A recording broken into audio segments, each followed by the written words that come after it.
What's up, Davers? Welcome back to another video here on Maison Couchette, the internet's favorite fragrance channel.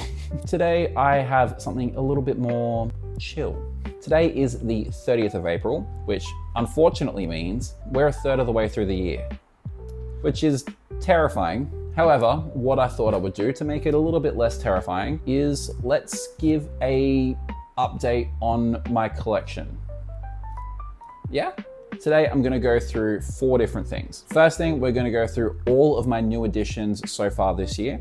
Then we're gonna go through my top 10 most used fragrances so far this year. I'm then gonna give a little bit of an insight about my goal for my fragrance collection, because I want it to be a little bit more curated and not just have, bottles upon bottles upon bottles.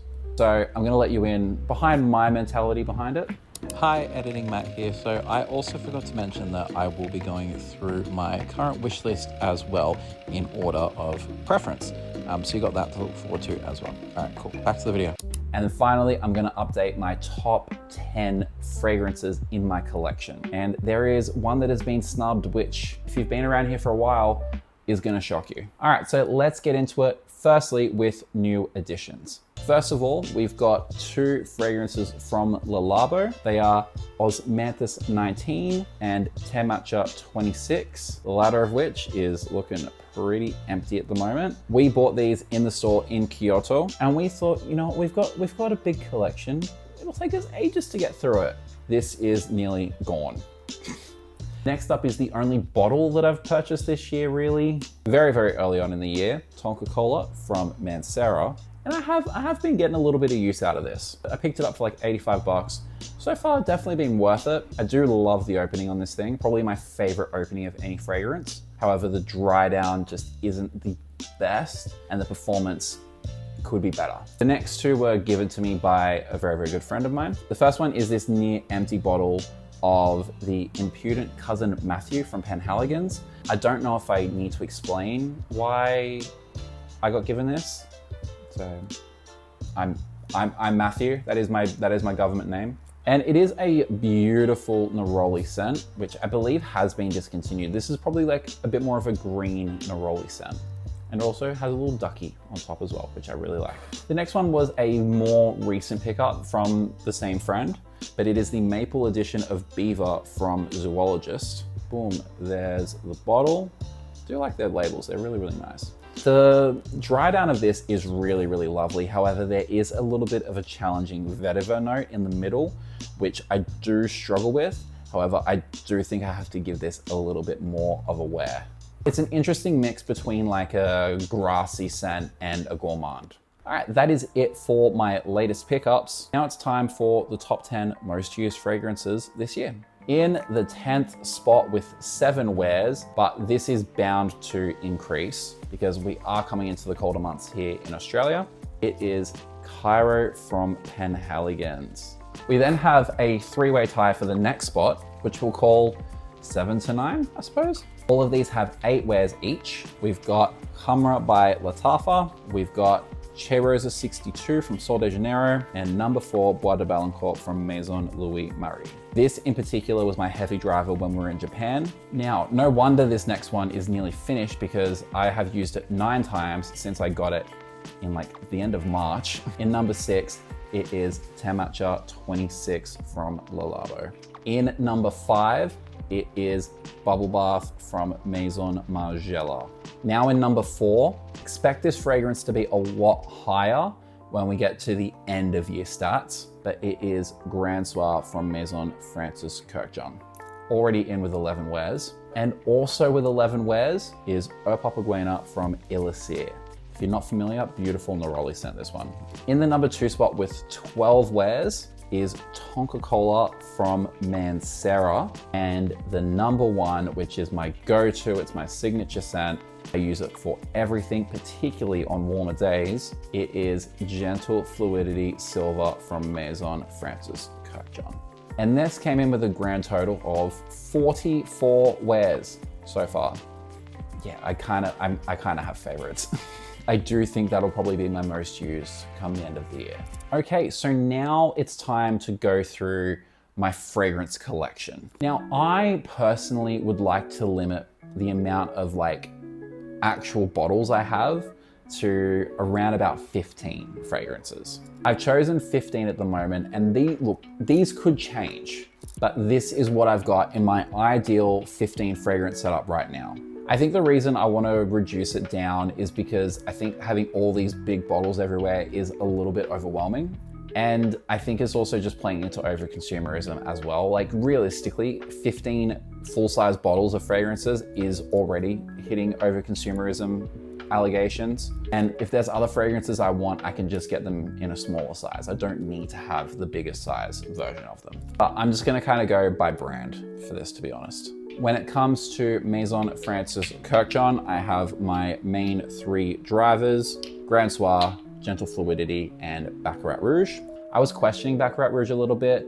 I'm not sure how I feel about it at the moment, but I hustled so hard and I wanted this bottle for so long. I think even if I don't really use it that much, even just having it in my collection still really means a lot to me. And I think it's a symbol of how far I've come in the last year.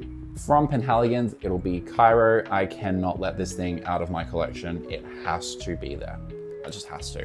When it comes to Le Labo, I will be definitely keeping Termatcha 26 in there. From Byredo, Boulder Freak, and Tobacco Mandarin. However, we're gonna have a little chat about Tobacco Mandarin towards the end.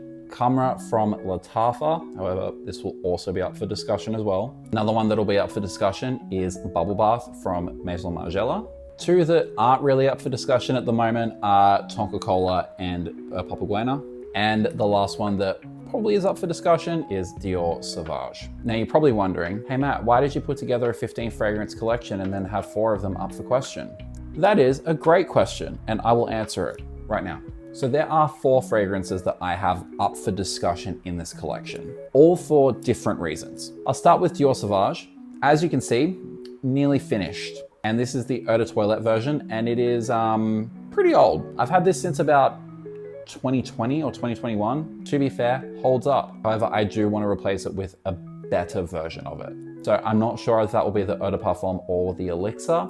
Probably the Elixir, but I want to use this bad boy up. So still gonna be a while off. The next one up for discussion is Tobacco Mandarin from Byredo. Now I'm gonna be clear, I love this fragrance. Love it. However, this has been discontinued, and as you can see, don't have the most amount in the world left. So one day this will run out. And while I'm very sad for that day to happen, I do have a contingency plan. At this stage, the fragrance that will replace it, in my mind, will be Rock the Mer from Dries Van Noten. However, who knows how long it'll take to finish this thing. Like, I could be into something else by then. But at the moment, it is Rock the Mer. The next 2 do have pretty significant dents in them. So I could see them running out in the not so distant future. And when they do, I would like to improve them for something better. For Camera, I think the logical improvement here is to get Angel Share. I have wanted Angel Share for a very long time. It is my exact kind of scent profile. But I don't want to just let this sit idle. Like, I want to use this up first. And when it comes to Bubble Bath, I would love to get the Acne Studios fragrance from Frederic Malle.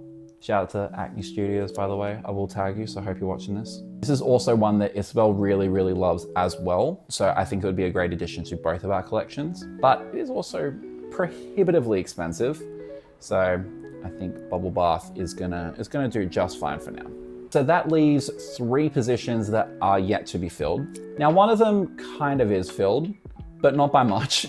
It is Cheirosa 62 from Sol de Janeiro. That's how much I've got left. So we're probably gonna need to go for the bigger bottle at some point. However, I could also see a potential replacement for this, but I'll talk about that when I go through my wish list. So speaking of wish list, let's just kick right into it, because my top 2 fragrances on my wish list are the last 2 remaining spots in that 15. The rest of them I've either already mentioned or they'd be good to have, but they're not a necessity. So the next fragrance I want to add into my collection, my number 1 priority for purchase right now, is me being very delusional in saying Havana Gold from Dries Van Noten.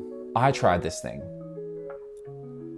I haven't ever fallen in love with a fragrance like that. I think the only time I can really think that I have is the first time I smelled Baccarat Rouge.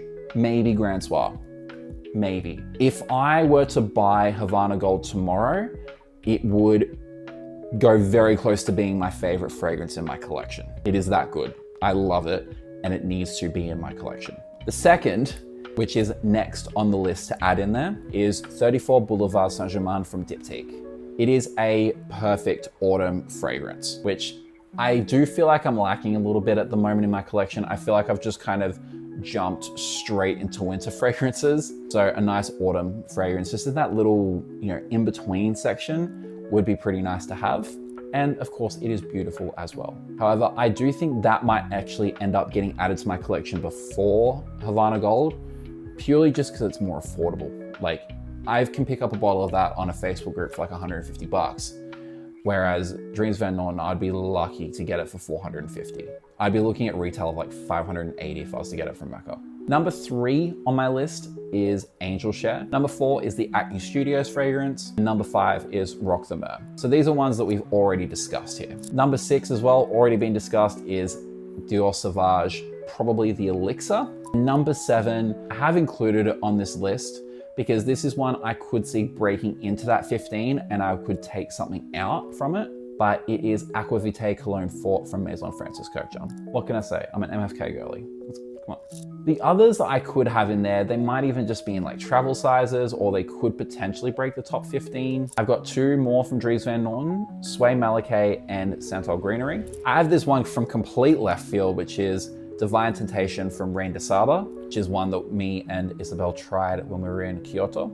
I've got Tobacco Vanille from Tom Ford, which is one I've had kind of in the back of my mind for a long time, but it's never really jumped high enough for me to really justify going and getting. The other Tom Ford I could see being in the collection would be as a substitute for one that I've mentioned, and that would be Soleil Blanc, which would probably replace Chereza 62 from Sol de Janeiro. It's that kind of summery sunscreen scent, and I think Soleil Blanc would just be like a little bit of an improvement. I've got 2 Creed fragrances, maybe we'll call it 3 Creed fragrances on the list. We've got Virgin Island and Silver Mountain Water. You know what? I wouldn't say no to a 10 ml green Irish tweed either. The last one I've got on the list is Lavande 31 from Le Labo. However, I think this would be more of a bedtime fragrance. So we're at the final part of this. It is my updated top 10 ranking. So I published a video either the end of last year or the start of this year. Basically, I revealed my top 10 favorite fragrances in my collection. These are just the ones I own. I'm not including any fragrance. If you want to see what that list was, go and check it out. I will not be doing any honorable mentions in this instance. So we're just going to kick it off with my updated top 10 for the first third of 2026. Number 10 is Eau Papagüena from Illicir. Number 9 is Bubble Bath. Number 8 is Tonka Cola. Number 7 is Camera. Number 6 is Ball de Freak. Number 5 is Tobacco Mandarin. Number 4 is Cairo. Number 3 is Hair Matcha 26. Now, number 2 and 1 have not changed since the last time we did this. It is Gentle Fluidity Silver in the number 2 spot, and it is Grand Soir in the number 1 spot. However, I will stand by it. Havana Gold could very well take over both of these. And of course, I know the moment you've all been waiting for. What was the snub, Matt? What was the perfume that ranked number 3 on my list at the start of the year is now completely off my top 10. Have barely used it this year, and I just don't know how I feel about it at the moment. I don't know what it is. I think maybe I used it too much. I don't know. But it is Baccarat Rouge 540 from Maison Francis Kurkdjian. This was my go-to fragrance. I used this and a dupe of this so much last year. And I've even put a little bit of a dent in this one, but it's just, I don't know. I'm just not in a Baccarat Rouge time in my life right now. I like to think one day I will come back to it, but right now we're just not quite clicking. And that's okay. It's okay to go through, changes in your tastes. Anyway, that was a nice and long video today. that is all for my comprehensive update on my fragrance collection. I really hope you enjoyed. It's just something a little bit more laid back, a little bit more relaxing today.